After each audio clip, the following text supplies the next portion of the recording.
But here's how you tell if it's recording. This has to be here, and the number has to be counted. Okay? If you don't see that happening, we're not recording. So let me know. I have literally taught a whole class and then said, "Why is this not working?" I forgot to start it. Okay. So you say we didn't really get too far along on research paper. Just told you a little about it. Oops.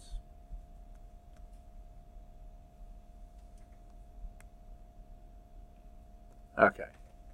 Well, here's the instructions for it. And these aren't in Blackboard yet. By the way, I haven't got anything in Blackboard yet, but I'm getting there. Last night I got Math 112 syllabus corrected, and literally, embarrassed to say, literally almost fell asleep while I was typing. I mean, I was that worn out. So I thought, if I try to put these things on Blackboard now, I'm going to screw something up. Can I get your name, please? Jeremy? Yes, okay.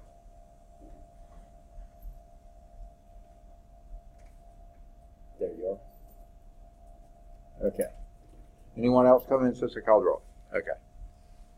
So, for the research paper, you get to choose your subject. I don't assign them. You choose anything you wish to write on within the scope of the course. This is pre-calculus, trigonometry. So anything to do with calculus, pre-calculus, trigonometry, that's pretty legitimate. It can be a person. We'll run into several people who have contributed various things to it. You can write on a person if you choose. You can select a theory. Just a table of contents that we talked about, or in the syllabus was mentioned, de Moivre's theorem. Well, de Moivre is a person. His theorem is a theorem. You can write either on the person or the theorem. How did he develop? How is that theorem used? That one thing, you could choose about 3 or 4 paper topics on. It can be a phenomenon. Okay? Would astronomy be considered a phenomenon? What's that? Would astronomy? Astronomy? Yeah. Oh, boy. You know what? With a good choice there, you might say. Actually, the earliest requirements for the ancients to develop trigonometry, because they were trying to figure out angles between stars and stuff like that. So astronomy was basically the birth of astronomy, of trigonometry in many ways. So yeah, astronomy, how trigonometry is used in astronomy, fantastic topic. Okay? It can also be an application. And actually for this class, sitting right behind Terrell many years ago, and that chair right there was a student. It may have been a different chair, but that position. He happened to be a Jeff State student, and I don't know if he had difficulty with math at Jeff State or what, but he lived in McAdory, and he drove by here to go to Jeff State every day, and for some reason, I think I'm going to take my math there. So he came and took his pre-calculus algebra and then stayed for trig.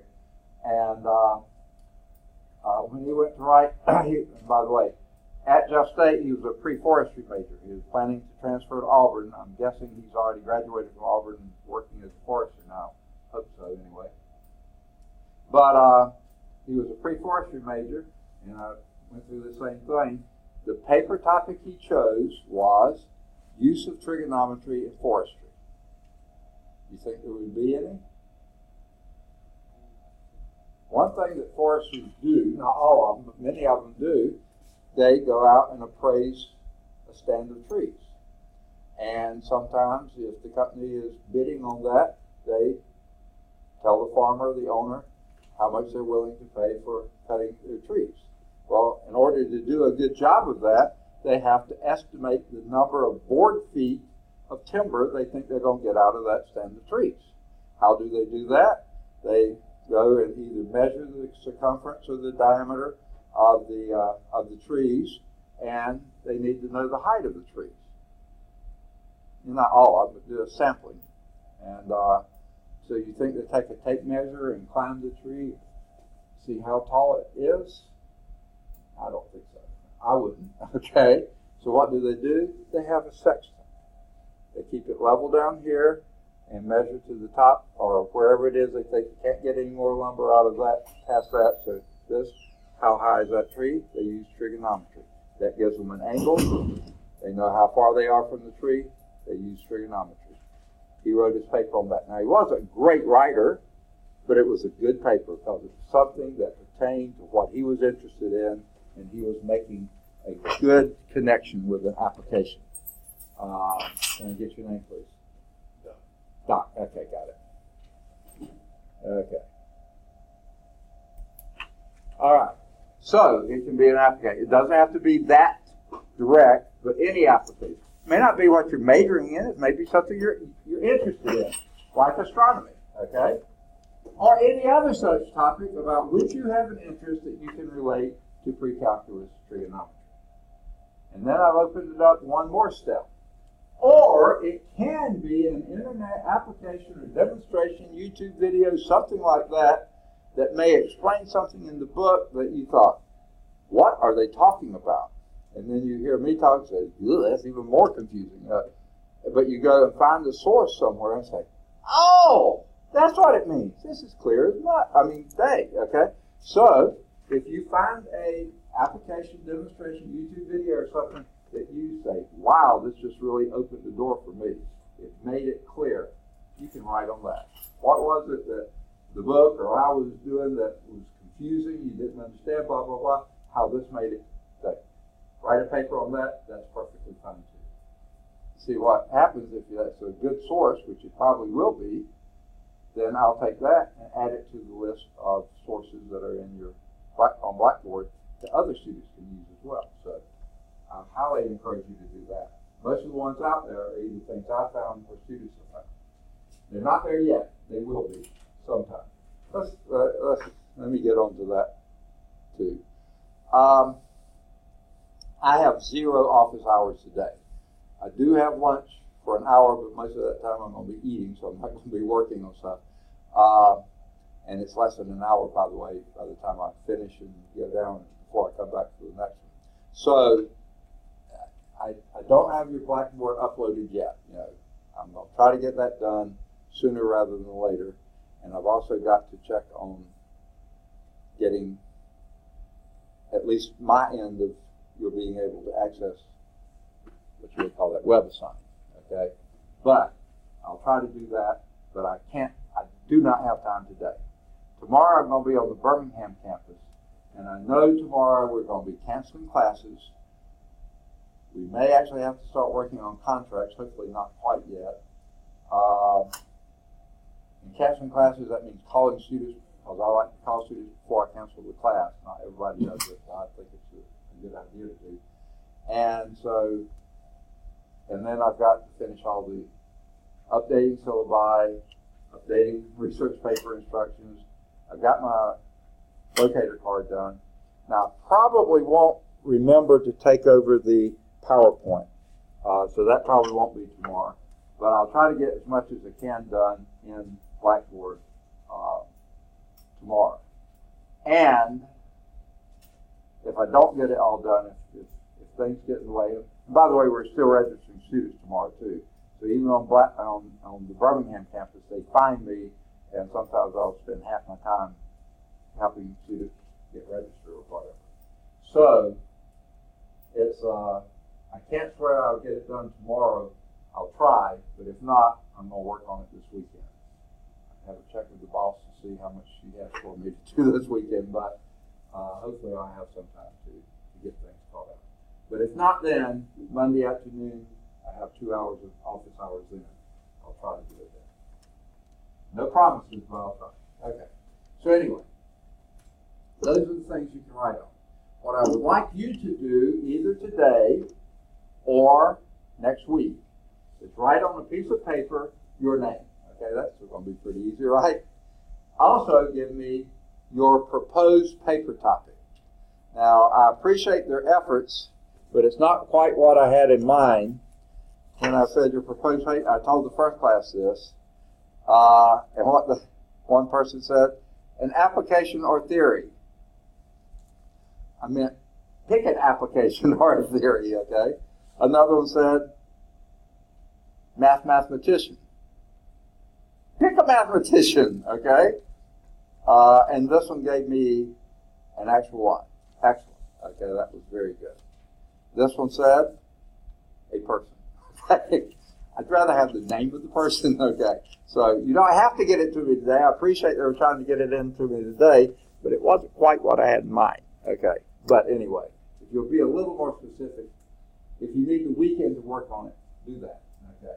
But even then, these folks can come back later and say, okay, here's the person I want, and that will be fine, okay?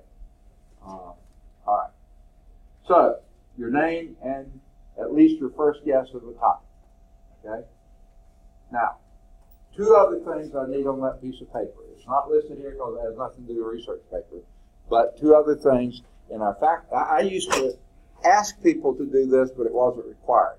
At our faculty meeting last week, we were told, get this information, okay? The first of these is your preferred email address, okay? For years, the administration kept saying, put it out there on email. And we'd say, not everybody reads email. They ought to be reading their email. They're supposed to be reading their email, and stuff like this. Not everybody reads. Yeah. Finally, they gave up and said, you know what? Some people check their other emails. Let's get that. Okay, so if you use your Lawson State email, I use mine. That's the primary one. I have a personal one. I never have time to look at it, so I always do mine. But if you happen to have a personal one and you hardly ever look at the Lawson one, write that email address down for us, and then we'll get that out there. So if we need to get in touch with you, we can be pretty sure of getting it to you. Okay. Secondly, can I get your name, please? Taylor. Second? Taylor. Yeah. I just saw you, but why can I not find you? There you are. Okay. All right. Okay, I was just talking about what to write down on a piece of paper. Your name, your first guess of a research topic, your preferred email address. Now, if you use the Lawson email address that's your preferred, you can just write my Lawson email. Or you can write down the address. I don't care. I know I can get your Lawson email. But if you have another email you prefer to use, please write that address down for me. Okay? And then the fourth thing, your very best phone number. Like I say, I've been calling students, canceling classes, like Monday afternoon. My boss said, these two, they don't have enough paid students. We need to cancel these two classes. So I was going to cancel 2 classes, total of 11 students, most of them not paid. And of those 11 students, I'm sure at least 5 of them either had disconnected numbers, no longer in surface numbers, no voicemail, or the voicemail box hadn't been set up, or the not accepting phone calls, just a variety of things we had no way of getting in touch with. So if you have a preferred phone number that may be different from what's in the system, please give me that. Whether it's in the system or not, give me your most preferred phone number. Now, I add 2 more things, I'll make them optional. You don't have to do these unless you want to. I'm guessing most of you, if I ask for a phone number, it's going to be that little box that you have on your desk, right? Your cell phone. But if there's a chance that that cell phone could be lost, misplaced, fall behind the sofa or something, get run over by a truck, battery died, it just quits working, your younger brother takes it, thinks it's his, whatever, okay? And you may be without one, and you want us to be able to get in touch with it. Give us a good backup number. If it's Mama's landline, that might be okay. Whatever it is, if you don't want to give one, you don't have to. If you don't have one, you don't have to. Okay? Here's another possibility. I know this happens sometimes. Some of you may work. And it may be where you work, they don't want you using a cell phone. It may be it's okay for you to have an incoming call on the business number, but not on the cell. If that's the case, and you want to, you don't have to, give me your work number. If you can take incoming calls at work, but not on your cell. Because it may be you'll be at work when someone's trying to get in touch with you. Okay? So, those 2 are optional. But what we need, name, paper topic, preferred email, and best phone number. All right. top two deal with this. The other two, since we're doing it on a piece of paper, we're going to write those down. Okay, you'll need to find at least one, but two or more are better, outside sources for your paper. Now, what's an outside source? It could be a book, a journal, a newspaper, a magazine, any kind of articles or other such materials you can find in the library, or they can get for you in the library, like interlibrary loan or on the Cersei or whatever the search banks they have in the library. That would be good. Now, I put this on here. I do it with reservations. Any legitimate source you can find on the internet. The big key word there is legitimate. Okay? If I were pressed to name the most incredible thing that's been created or developed, invented, you might say, during my lifetime, it would probably be the internet. Pretty sure it wasn't in existence in 1951, way back then, and it's just phenomenal what it is today. Okay? I know of two really big problems with it, though. First, I think way more than half of what's on it is total garbage. Okay? Secondly, sometimes we don't know which half. So, be very careful about internet sources. If you have any doubt about the validity of the source, run it by me. I'll look at, yeah, that looks really good. That's pretty standard. Or, I know, I would stay away from that. Okay. So, the textbook is a great source of ideas. It's not a source for your research paper. I want you out of the book into sort of the real world, or at least the library. Okay? So the textbook is not an outside source, but it can be a great source for ideas for what you can write your paper. Okay? Now, your paper needs to be at least one word process page of text. Okay, now what do I mean by that? Well, number one, no handwritten. I actually still have, every now and then, maybe once every 2 or 3 years, some students say, can I handwrite it? Please, no. Okay. How do I grade something I can't read? No. Don't quite say that, but that really is what it turns out being. So, no. Word process, maybe. Even typing, I'd rather have it word process. Okay? Now, what do I mean by one word process page of text? Now, you don't have to do this, but quite often students do it. They'll have some sort of format that they have a header up here, and then skip a few lines, and then have the title, and then triple space, and then they start typing somewhere down here. What's one page of text? It will go to the bottom of that page, and on the second piece of paper, start at the top and come down at least that far. That's a page of text. Okay? I've had people mess with margins and stuff and just have a little bit written in the middle of the page and think that's the paper. No, it isn't. Okay. So, that's what I mean by one word process page. Now, I want you to double space, not just allow you to. I want you to double space. This is single space. You get the double space. So it's not that much writing. Okay? And I want 12 pitch or 12-point standard fonts. I don't want any 26 points or 5 words fill a page and you say, I'm through. No, you're not. Okay. So keep it standard. And neither do I want it, 8 or 9 pitch that I can't read, Have it something that's nice and readable. Now, I don't care what font you use as long as I can read it. I don't read hieroglyphics or Old English or Greek or Cyrillic or something like that. Keep it something reasonable. There's lots of good readable fonts out there. Any one of them will do as long as it's a good readable font. Okay? Now, I also suggest to you, not a requirement, try to keep the paper less than 2 pages. I don't want it to be a big, major thing. I just want you to get out of the book, into things, looking into something you're interested in, seeing how math applies to it. That's what I want, okay? Now, if you get so excited about your subject and it runs over 2 pages, you don't lose any points for being too long. If it's less than 1 page of text, you lose points. I don't take off points for it being too long, or at least not directly. I said this a while back. I started saying it way back, and I've not had it often. I can only think of maybe 2 times over many years that I've had this happen. That somebody just decides, well, I'm making up part of this. Well, I know this isn't very good, but I'll make it longer and you'll be impressed. No, I won't. Okay? I want quality over quantity. Quantity does not replace quality. And here's part of the reason for that from your perspective. When you turn in the paper, it's a 100-point paper. Until I start reading and grading it. And I can hear you now, well, don't read it! No, I'm going to read it and grade it. And as I read and grade, if I find errors, you start losing points. And that's what you wind up with. That's how you get your final score.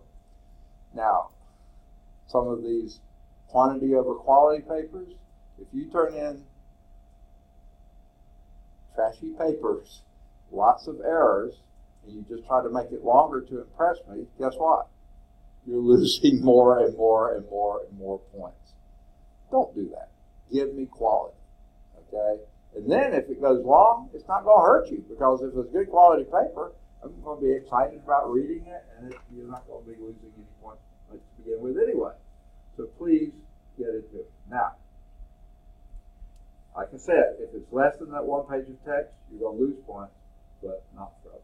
Now, what format you use, I don't care.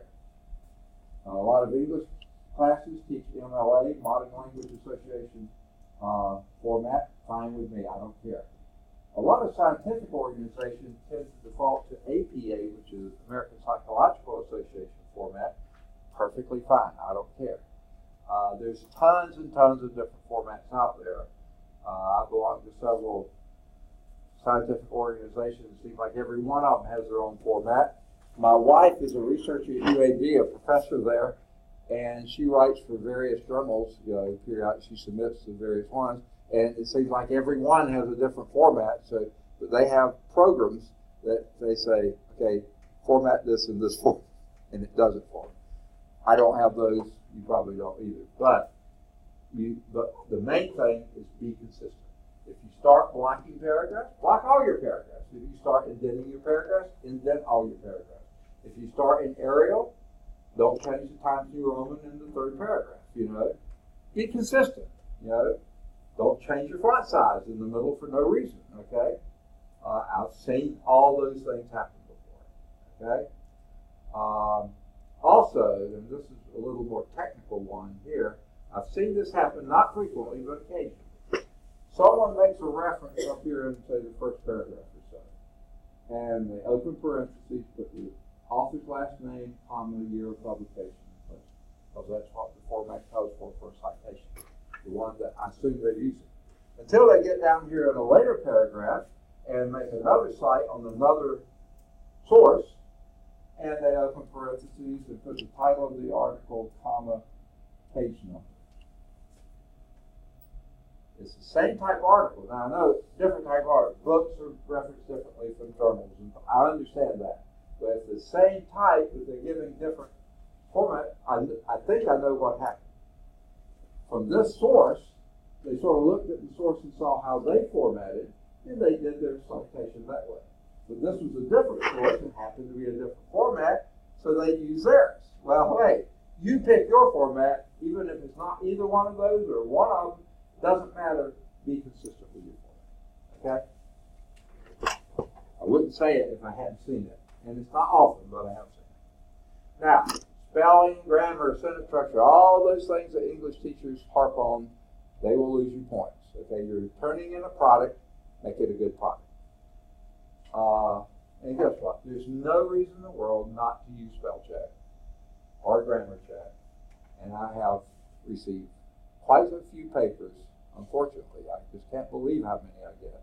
Not that many, but I can't believe it's even this many, that I swear they did not use spell check, because they would have picked up this and that, and grammar, they never would have, it wouldn't have snuck by them. But I know what it is most of the time. They were in a rush, turned it in. Forgot to use that. Please use it. Use good proofreading, okay? Content also matters, not just grammar, but content, okay? I mean, anyone who's graded many papers can have a list of horror stories. I've had, this doesn't happen frequently, but I have had it happen. Someone's writing on a person When they first mention the name, they put parentheses, year of birth, year of death. You know, you see that frequently. I didn't require it, but they did. But then on page 2, when they're talking about, and this person died, they have a different year from that. You know, that's not very consistent. You know, you've been a little sloppy there. Or I've had this. I'm just gonna make up a date. Some ancient say in 1483, they did this and such. Then they type it in as 1943. I say, they weren't alive then. Okay, they couldn't have done that. You know, so it's just they transposed 2 digits or something like that, or mistyped the digit. Proofread your paper, check it, make sure that you have. And also, I've had most of what y'all are going to choose to write on. I'll have had a little bit of knowledge, so the odds are I'm going to know kind of what you're talking about. And if I find no, I've had Pythagorean theorem given to me so many different ways that were incorrect. I know that's incorrect, and other things too. Some on sines and cosines. Someone would give me, they had the formulas backwards or something. It was just unbelievable. So content also matters, not just grammar. Okay. Now, when is the paper due? That's usually one of the next questions. It's due technically the last day of class. That's the final due date, which would be, I think, the first Thursday in December, if I'm remembering right. But please do not wait until the end of the term to do it. I want you thinking about it now. I'd love you to be working on it now. Guess what? You'll never have more time to work on the paper than you do right now. How many have a big project already due in one of your classes? You do already? Okay. You're going to have more later in the term, I guarantee you. Every class will have something big coming up. So this is your best time. Get started, get it done. Okay? Now, if you turn it in to me after that last day of class, you're going to lose points. Okay? I will accept it late, but you will lose points. And that's the stick. Here's the carrot. Okay, not quite a carrot yet, but close. If you turn it into me that first week of December, by that Thursday, you just get your score. If you turn it into me in November, you get your score plus a bonus point. October, your score plus 2 bonus points. September, your score plus 3 bonus points. And if you turn it into me today, tomorrow, or next week, the month of August, 4 bonus points. That's almost half a letter grade right there, okay? So please, sooner the better. Now remember when I said people got in a rush? Sometimes the rush wasn't the end of the term. The rush was the 31st of the month. You know, I gotta get this, and they don't spell check. So don't do something dumb like that. You'll probably lose more points by not checking than you're going to get with bonus points. So start now. Start early. That's why I want you thinking about it this weekend. Okay? So you see, I've got to change these months as soon as I did this for summer. I haven't done it for fall. So as soon as I get that changed, I'll put this on Blackboard. Now, one thing that I require that not many other instructors do when you submit your paper, I want you to submit a single page from one of your sources. So let's say you had 3 sources, okay? Pick a source, any source, I don't care. Then, if it's a book, a journal, something from the library, take it over to the copy machine, copy me a single page from that source, okay? If it's something you got off the internet, print me a single page from one of your sources, okay? And turn that in with your paper. Now, if you happen to have chosen a YouTube video, and that's what you're writing on, there aren't any pages for that I know of, right? So then just give me the link for that. I need it anyway, but give me the link, and that way I can go and make sure it's a good, legitimate one, and if it is, I'll put that link out there for everybody else, okay? So, any questions on the research paper? And I'll say this too. I've started my 21st year teaching here, okay? I've always been Lawson. We used to be Bessemer State Tech. But sometime probably around year 4 or 5, okay, I started making these assignments. And I would say just about every term since then. Now, we used to be on the quarter system. We went to semesters. We're on a quarter system. That's 4 quarters a year. Semesters, 3 semesters a year. I always have worked summer. Never failed to work a summer. And usually I have somewhere between 4 and 8 courses a term. This term I have 8. And usually the classes are average probably 15 to 20 students each. Okay. Now this term I have 5 really big classes and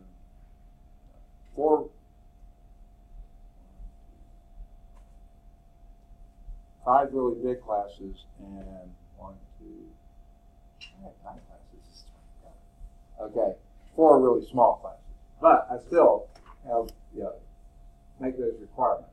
Okay, and this has been every year. So I've seen a lot of papers. Okay, and here's the general rule. This doesn't always apply.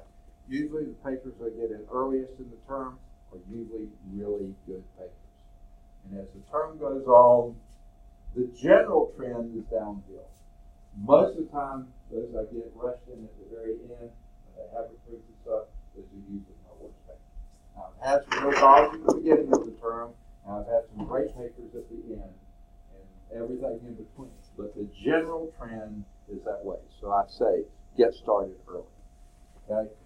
Get it in early. I hope this doesn't come into play, but I am a human and I've got human nature. Those that come in early, I usually have more time and I can enjoy them and stuff like this, and they're usually fun to read. And when I get a whole stack of them right at the last of the term, I'm usually not in as good a mood. So I'm not going to say I purposely do anything, but I probably see more errors than I would at the beginning. Just human nature. I don't purposely or intentionally do that, but I'm not in as good a mood. I'll put it that way. Okay. Any questions on the research paper? Okay. We'll leave that. Now, quickly, I'll go over this. This is my locator card. I'll post this on the door to my office. I don't have it there yet, because I've been hoping that something would change, but it hasn't. Fall, first mini term. Hopefully I'll remember to make a change on second mini term. Now the only thing is, I may not remember to change it on Blackboard, but I'll change it on my door sometime after mini term.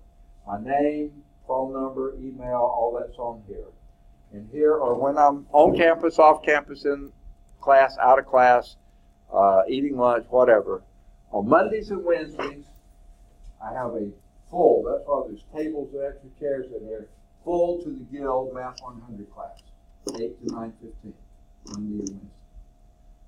Followed by a very small Calculus 2 class. It's a 4-hour class, so it's 9:30 to 11:10. So then I have my lunch hour. I usually can't get back to the office by 11:15 even, but as soon as I get back, and I leave before 12:15, or I try to, so actually less than an hour. And then at 12:15 I have Calculus 3. Again, it's a 4-hour course, so it goes to 1:55, so I only have 5-minute break before my differential equations class, and it's a 3-hour course, so it's 2 to 3:15. And finally, these are about the only solid office hours I have on the Bessemer campus, is 3:15 to 5:15 on Mondays and Wednesdays. 2 hours each. Usually I don't have that much because I'm still in class talking with students or people coming, things come up. But anyway, I'm in the office. That's the best time to catch me on the Bessemer campus. Because Tuesday and Thursday, unfortunately, is packed to the gills, or at least the first mini term is. Okay. My Math 112 class is a huge class. We filled all the 3 seats in here with that this morning. Then this is usually a good sized class. We're probably up to 16 or 18 now. I don't know if they're all going to stay with it.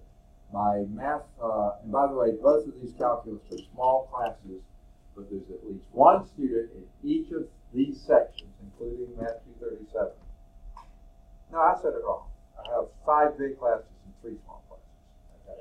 Nope, 4 small classes, including that. Okay. But this is a very small class, but in all 4 of those, there's at least one student who has to have it to graduate on time. So I'm offering it, even though I'm not getting paid for it. So I'll be in class from 11 to 12:15, and then my lunch is 12:15 to 1:15, because during the first mini-term, our Physical Science 111 starts at 1:15, and because it's mini-term, it's 2.5 hours of class, so that goes to this Tuesday and Thursday, followed by 2 hours of lab, Tuesday and Thursday. So that goes till the class goes 1:15 to 3:45, the lab goes 3:45 to 5:45. I try to leave campus about 6 o'clock.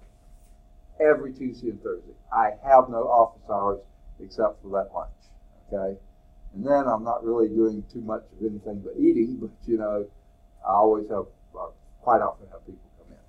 Now, the biggest chunk of office hours I have, unfortunately, not on the Bethel campus, it's on the Birmingham campus, and that's Fridays, 7:45 until 11:45. That's the Birmingham campus academic building, it's the B building. B122 is the room that's Dr. Pruitt's suite, and I'm in the happy room behind the secretary's desk. And I put a lunch on there because we're required to put lunch.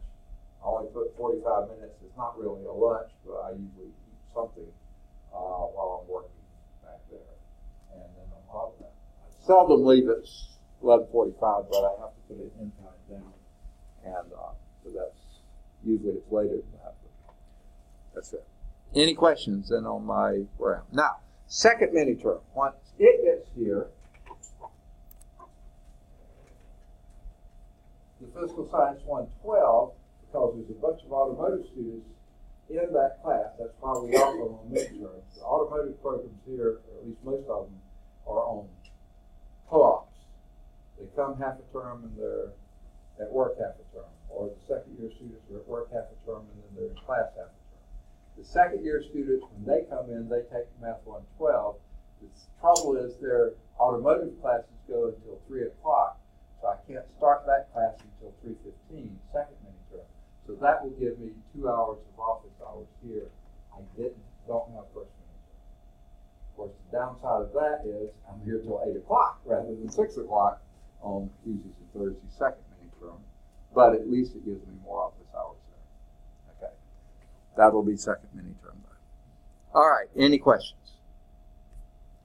Okay, we'll minimize that, and minimize that, and minimize that, and that, goodness gracious, how many things are open. Wow. I'm hitting the wrong button, sorry.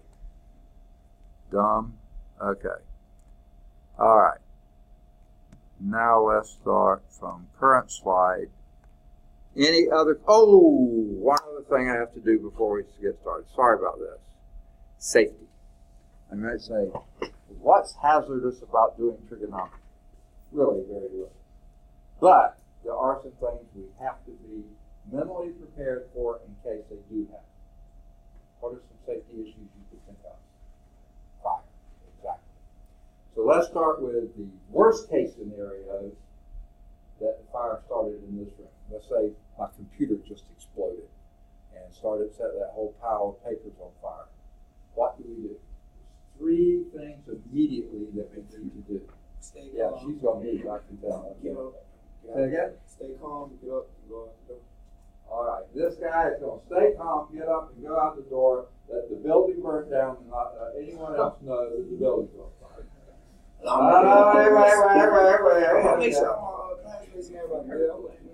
These classmates. How about the rest of the building? Yeah, I worry about them, huh? Okay. So we need to do something before we stay calm and get out of the room. What's that? That's why I started. Say again? Holler down the hallway. Holler down the hallway. There's actually a better means of that. Okay, now there's one good thing. And I forgot to bring it up here. Is anyone in any of my other classes Okay. The campus security does have a one very best number. It's not the one listed on any sheet that you'll see. There's one number that somebody always has that phone on them every time there's a campus security person on campus. That's the number we call. I forgot to bring it in with me today. It's in my roll book. Since I'm using roll sheets, I forgot to bring it in. I'll bring it in Tuesday. Remind me to tell you. It's a 426 something. Okay. I'll tell you that later. Okay. But without that, 911. That's a good thing to do. Call campus police is best. Second best would be call 911. So that's one thing we do. What's another one? Someone may have said it a few minutes ago. How do we let the rest of the building know? Fire alarm! Good deal. Where's the closest fire alarm? You've been wandering around the hall trying to find your classroom. Where's the closest fire alarm? I guess some right to the left. I got a fire extinguisher there. Oh. But the closest fire alarm, unfortunately, what you see here, I'll get out of the way as much as possible. What you see here, this is second floor only. Actually, part of this is first floor too. Second floor is the old part of the building. This horseshoe here, you're right here. Going down this long hallway here, and the other part of the horseshoe there. This part of the building was built before fire alarms were required by code. There is no fire alarm in the old part of this building.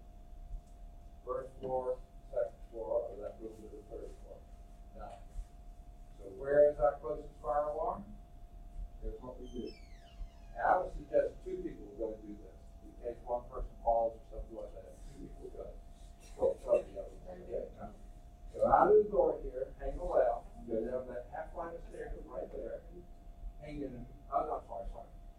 You get a fire alarm, go down that, and then go past the restrooms, that corridor that goes across the financial service. Okay, see, this building was built in pieces.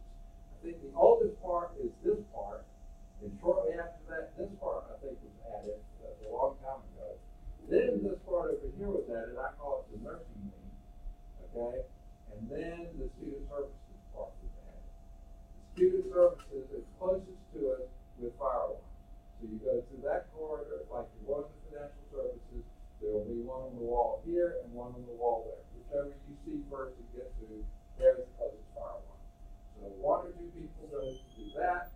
Somebody else is calling campus police and or 911. And then the third thing we need to do, what were you saying? It's calm to get out. Okay, not yet. Yeah, y'all are doing it, but something we have to do beforehand.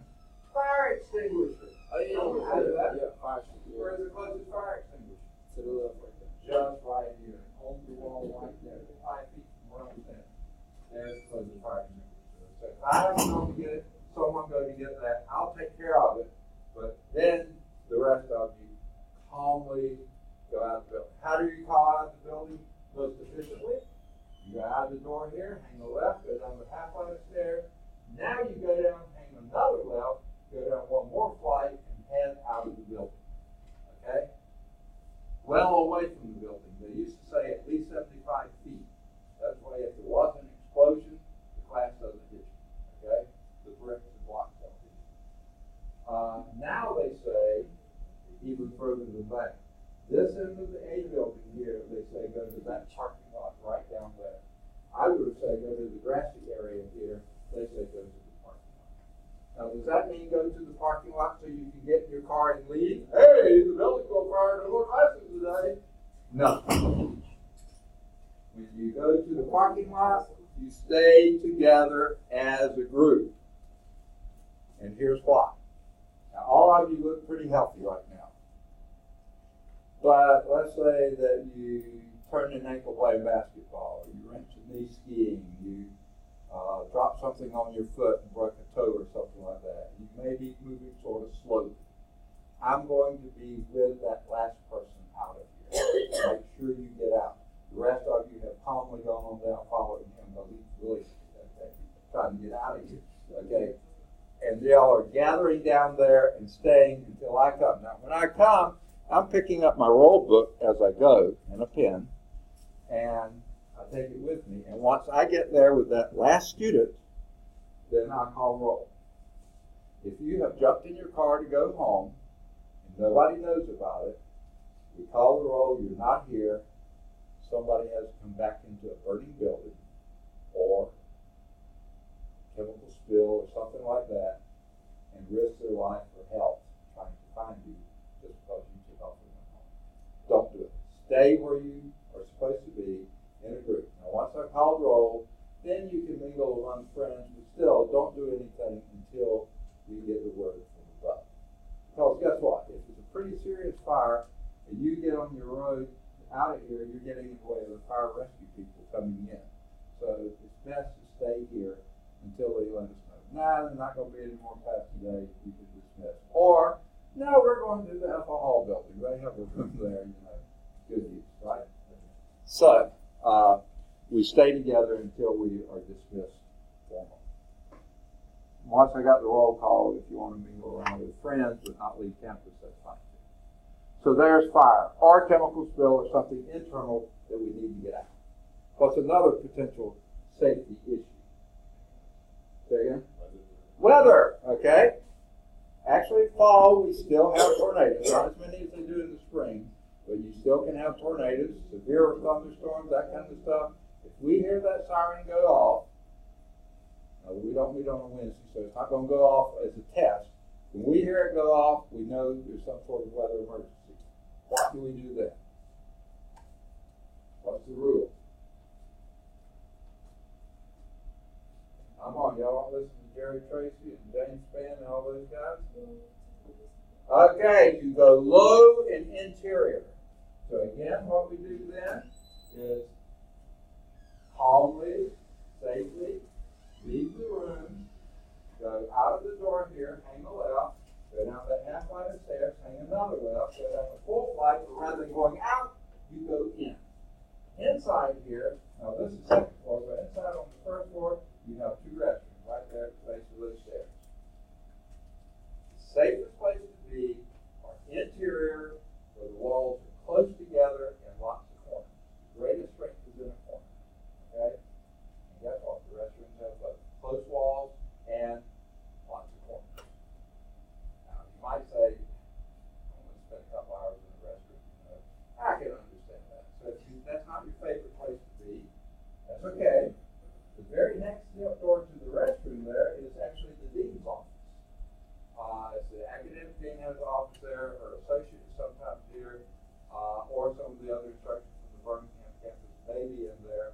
If the door's open and they invite you in, that's another pretty good place. It's small, close walls, lots of corners. But most of the time they're not here. They're on Birmingham campus. Okay? Next door to, other than that, is the hallway. Now the hallway has close walls, but no corners to speak of. So the hallway is not bad. The big advantage to the hallway is if we really were having a tornado or a very severe thunderstorm, there's a very good chance we're going to lose power. If you lose power, the lights go out. Your interior, you don't have any windows yet. You don't want to have any windows. But the hallways have emergency lighting. The stairwells have emergency lighting. The restrooms don't. Okay, the classrooms don't. The dean's office doesn't. So that is an advantage to the hallway. If you lose power, you will have lighting. Not great lighting, but enough to see. After that, the next room, underneath room 254 here, is room 160. It's a pretty good sized classroom, but it does have corners, and the good news is this wall back here has got soil on the other side. There's not even another room there. That is a very strong wall. So that classroom isn't bad, especially if you get on the inside wall of that room. Not bad. No emergency lighting, but it's a big space that you won't get claustrophobic. Now you go through the glass doors that go into the library. Just inside those doors to the right is the computer lab. Those walls are closer together, the corners are closer. Not a bad place to be there either. And just inside of that is a room that, I don't know what they call it, reference room or research room or something like that, where the atlases and globes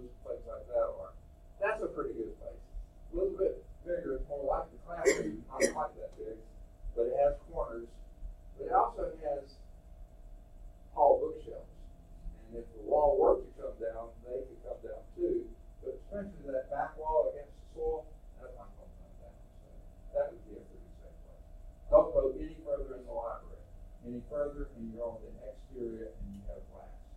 And when you have a severe thunderstorm or tornado, things can get thrown into a window. Glass can be shut. You don't want to be in exterior room or the interior.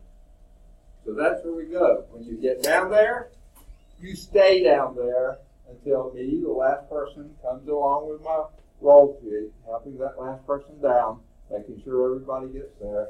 And then I call roll, and if you're not there, someone has to go up and risk their life or limb looking for you. Okay? So stay together, at least until we get the roll called, and then you can mingle among friends if you want, but don't go outside. One of the worst places to be in severe weather is on the road. You don't want to be there. Power lines come down on top of cars. Cars get thrown around. My wife was living in Huntsville when they had a tornado there back when she was growing up. It was many years ago. She said literally cars were being thrown around. I mean, it's not a good place to be in an automobile. Okay. So that's the external threat, weather. Internal fire or chemical spill. One more. We never even used to think about this. These are like campus shooters and stuff like that. Say again? Like campus shooters and Active shooters. Yeah. Hopefully that's not going to happen, but you still want to be prepared. There's only been, I've heard of one community college somewhere in some other state actually had an active shooter. Several universities have had them. Grammar schools have had them. Movie theaters, they could be anywhere. I've only heard of one community college. But hopefully it won't happen here, but in case it does. Guess what? I'm hard to hear it. You'll probably hear it before me. So if you hear something that sounds like it could be the pop of gunfire, please stop me and let me know. What do we do then? Okay, excellent. Lock the door. Okay? Now, you come here to this door, there is no button or anything else to get it to lock. I have to go outside. I have a key. I have to go out and lock it from the outside. And then I come back in. You don't really close the door. Right. Okay? And so I get the door locked. Now, we have another entrance up there. So we have to do something about this. I do not have a key for that next classroom door. I've never taught very much in there. They didn't issue me a key. So if security has remembered to unlock it, they used to leave it locked about half the time. And if it was, just go close that door. In fact, it's not a bad idea to close the door even if you can't lock it. Can I lock this door? Well, yes, I can. It does have a button. You can lock this door. But the trouble is, it locks from this side, not from this side. The guy can get in, you can't get out. That's not a good idea. Do not lock this door. Okay? they put the lock on that side then. What's that? So why they put the lock on that side? Because you see, if I were using this as an office, I need to be able to get out. Okay. But I would want to keep you out. I mean, no, I mean, Yeah, I know. yeah, I got you. Now, this door has a deadbolt, but I don't have a key for it. So I can't lock this. However, this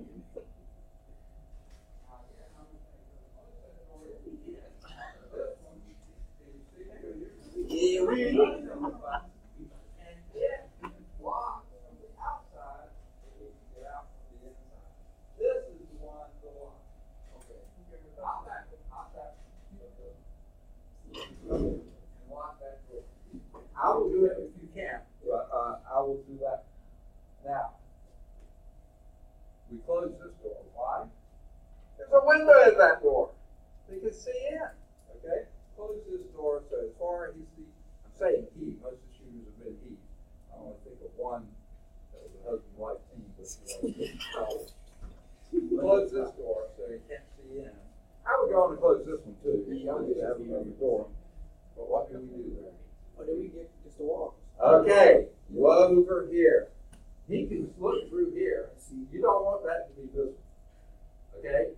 He can actually maybe shoot through wood. I don't know how strong this door is. Okay? I know he can break the glass. I know he can shoot through the door, but he can't shoot through a black concrete wall. Okay? So we all get over here.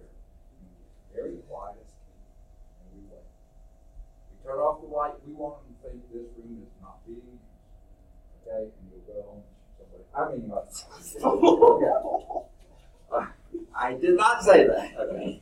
I was too far from the microphone. Okay. So we get back here. I hate to bring it up, but you want to react. You want to act, not react. And act properly, get yourself safe. Okay? Any questions on safety? All right. Finally, we get to do trig. All that's behind us now. And for any who weren't here, they can listen to it on YouTube once they get that set up. You can listen on it right away, but I don't have the link there yet, so it's easier to get to later. Okay, let's go from current slide, and let's start trig. Any questions on anything before we get started? Trigonometry. What in the world does that word mean?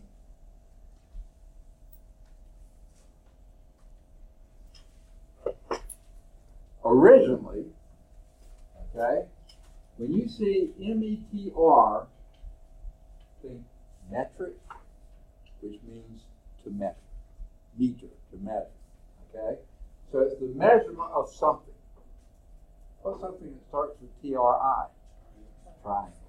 Originally, trigonometry meant the measurement of triangles. That's what we studied.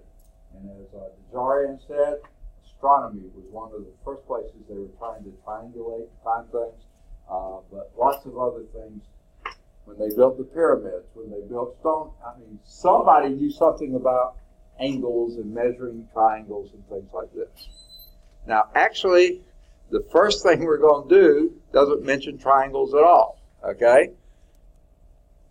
4.1, the first section here is radian and degree measure. We're going to talk about that first. And the subtopics here are describing angles. So you can almost see a triangle in there, but not quite. Using radian measure, using degree measure, and then we'll use angles to model and solve some real-life problems. Without ever really talking about many triangles at all. Okay? The next section, which we're not going to get to today, is going to talk about the unit circle. I don't see any triangles and circles, though you can deal with them. And finally, the next section, they're going to deal with triangles. Whereas really, trigonometry started with triangles. Okay? So this is how we're going to approach it today, and how we're going to start. Okay, well, let's start with angles. Okay. Now, this is, again, what I just said. Derived from the Greek language, the word trigonometry means the measurement of triangles. Initially, trigonometry dealt with the relationship between the sides and the angles of triangles. And here's probably a pretty good thing to sort of think about or keep in mind. Okay? I'm going to draw I'm going to get my pen in the right color here. And by the way, as I mentioned before, but I don't know if you remember, this is a ionizing pen. Everything that's projected gets recorded. Everything I say gets recorded. My arm waving doesn't, but everything that gets here. So let's say we have an angle there. And let's close this off and make a triangle here. I happen to try to make a right triangle. It doesn't matter. There's some triangle. Okay?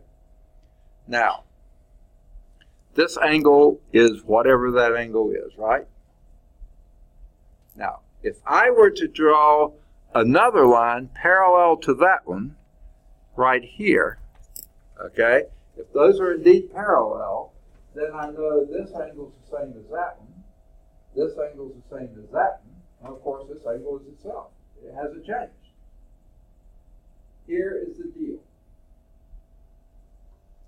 If I were to talk about the ratio, and again, notice here it said trigonometry dealt with the relationship between the sides and the angles of triangles, and it deals with ratios.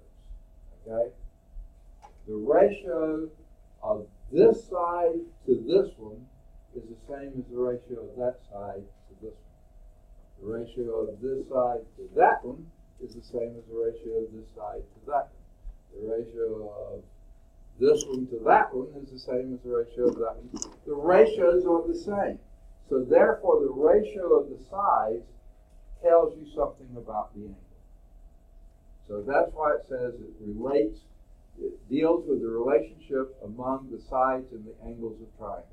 So no matter how big or how small your triangle is, whether you're talking about the distance to the sun or the distance, an angular distance in the your lines of your, what you call it, fingerprints and things like this. An angle is an angle. And the ratio of those things, whether it's a huge triangle or a small triangle, it's always going to be the same for that given angle. Okay? That's the key. So what is an angle anyway? An angle is determined by rotating a ray. Now what in the world is a ray? Well, let's start with the biggest thing. A line is any straight thing that goes infinitely in this direction, infinitely in that direction. Okay? That's a line. Now a line segment has fixed ends. It's part of a line, but it has a fixed end. What's a ray? A ray is a half line. You have one fixed point, the other one goes infinite. Okay? So you take that line and you rotate it about the fixed point. And how much you rotate it, that's a measure of the angle. An angle is determined by rotating a ray, which is a half line, about its endpoint. Okay? And you rotate this much, whether it's a huge line segment or a small line segment. If you rotate that much, that angle is the same. Okay? The starting position of that ray is called the initial side. That's where you started from. And where you rotated to, that's called the terminal side. And that forms the angle between them. The fixed endpoint is the vertex of that angle. Okay? Now, most of the time we don't deal with semi-infinite rays. We usually deal with finite line segments. So that's why I threw that in. Okay?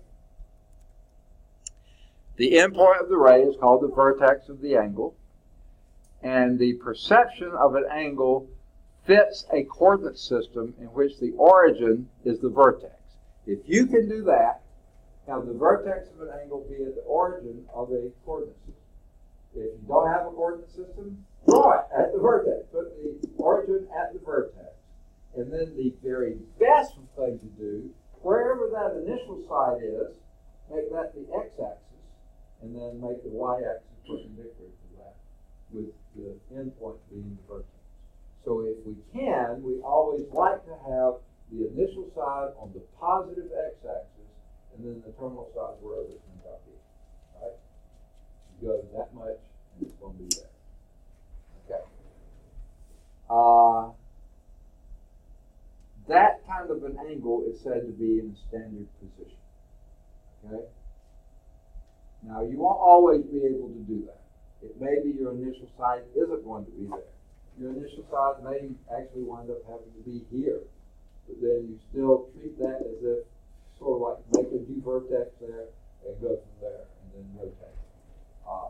But maybe you can't make the x-axis move. But you can.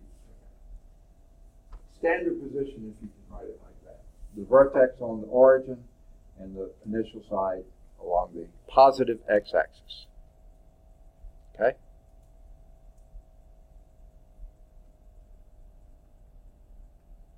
Okay. Now,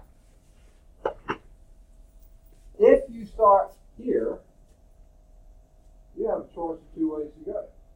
You can go counterclockwise or you can go clockwise. Now, for some reason, I think I sort of know what it is. They make positive angles counterclockwise, which seems almost wrong. You would think positive would be clockwise, but it's not. Positive angles are counterclockwise. Okay? Maybe we just have our clocks going in the wrong way. Have you ever thought about that? If we had just gotten them going the other way, then we call that clockwise, wouldn't we? And we could read them, and we understood that everything else would look weird, but we didn't. So anyway, positive angles are counterclockwise, which means if you go the other way, that makes a negative angle if you're going clockwise. Okay? Now, how do we name angles? Fred, Susan, no, we don't name them that way. We usually, not always, use Greek letters.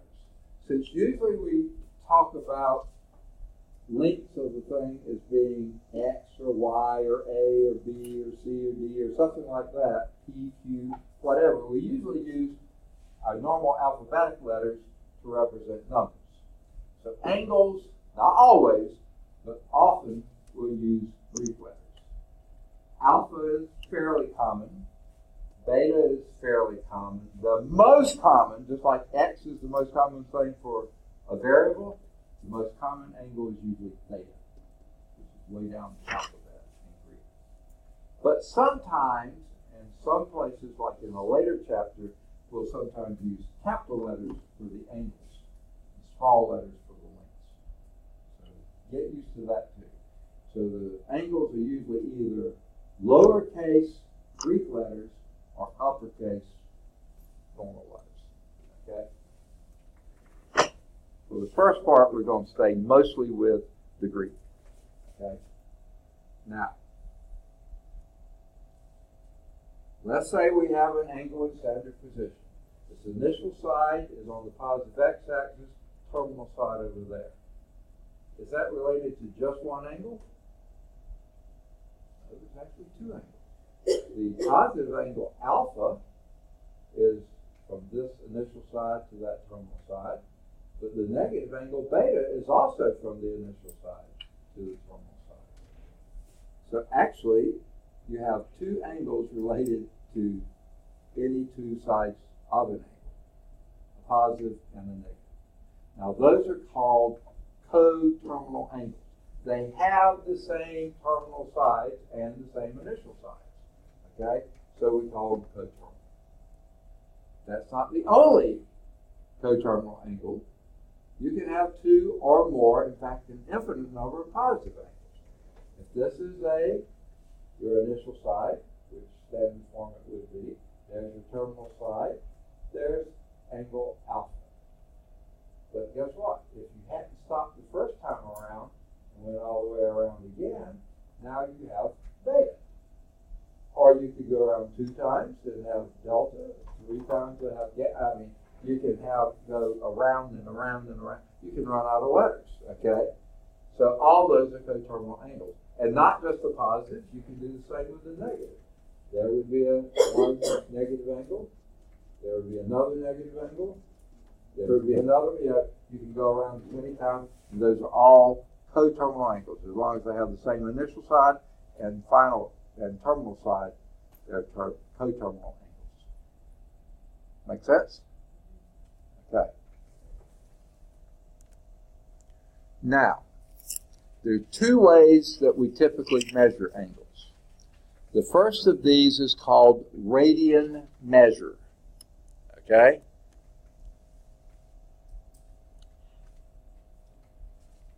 I kind of wish we had started with degrees because we're more familiar with degrees. Degrees, that little circle, superscript circle, meaning degree. Now we use that for temperature. We also use it for angles. Same symbol. That is actually a unit, so many degrees. It's actually a physical concept. However, a radian is just a ratio. It's not actually a measure. We treat it as if it is, but really it's not. It's just a ratio. It has no units. But we'll call them radians anyway. Okay, you determine the measure of an angle by the amount of rotation from the initial side until you get to the terminal side. That's what you're measuring. And one way to measure that is in what we call radians, which is really not a unit, but we treat it as if it's a unit. That type of measure is especially useful in calculus. Are any of you pleased going to calculus later? Fantastic, fantastic. Wait a sec. Good. Okay? When you get to calculus, you hardly ever will use a degree, because all of your formulas, all of your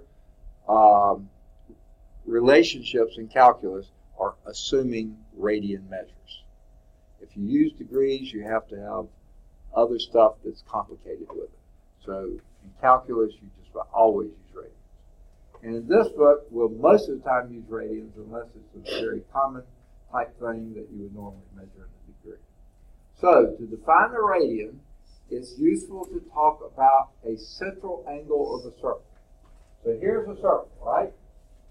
It has radius r. You center the circle at the origin. So the radius is r. No matter where you go there, that length is r. Okay? So let's say you started at standard position, positive x-axis, and rotated that radius that far. Okay? Some angle theta. Now, we did that until, and by the way, in trigonometry and most of the time in calculus, when you see the letter S, we're referring to arc length. Now, most of the time we think of length as a straight line, right? How long is this? Okay. An arc is never a straight line, it's a curve. Okay? So, what we're going to do is have the arc length, and what they use the word subtended by this angle, when you have gone, rotated this until the arc length is exactly the same as the radius, that is called 1 radian. In other words, 1 radius of arc length is what you do. Okay? To define the radian, we use the concept of a central angle, and one whose vertex is the center of the circle, radius r, and when you've gone exactly 1 radius length of arc length, you have gone 1 radian. And this is a pretty good representation. And it's probably not fair for me to do. It's almost 60 degrees, but not exactly 60. Okay? Too bad it's not, but it's close to it. Okay? If you did a second radius here, that would be 2 radians, would be over here, short of 120 degrees. Okay? Because this is short of 60. 3 radians would be over here, which would be just short of 180. Okay? And that leads to something later. And I shouldn't even be mentioning degrees because we haven't talked about them. But just to give you an idea about what a radian is. It's close to 60 degrees. Not quite, a little bit less than 60. And I'm afraid we're out of time. Sorry about that, team. We were just beginning to have fun, right? So we'll start next time with definition of a radian. I basically gave it to you, but we'll formally define it next time. Not enough to do here to give you any homework assignment yet. So what I would suggest, and this is always a good idea, folks, read ahead. Cover, if you can go home, if there's anything from pre-calculus algebra that you say, I might be needing that, go back and review that. But if you got that pretty much down pat, I would say read at least this section. And that way, when we start talking about it in class, you'll already be a little bit familiar with it. Good deal. Thank you. How did you do that? You have a printer? Yeah, I printed it home. Oh my goodness, that's nice. Thank you. Look at this. Good class. Put it up inside it up on the door. That'll be fine. Bring it into you.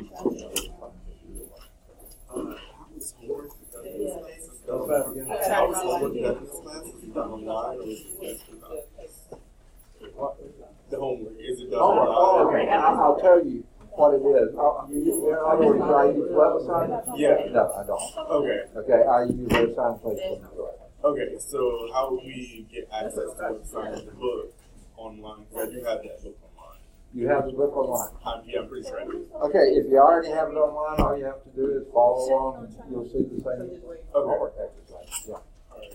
Good deal. Thank you.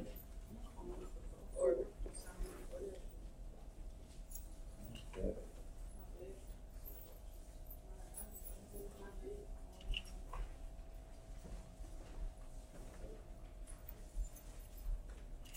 Good deal. Look at that. Good class.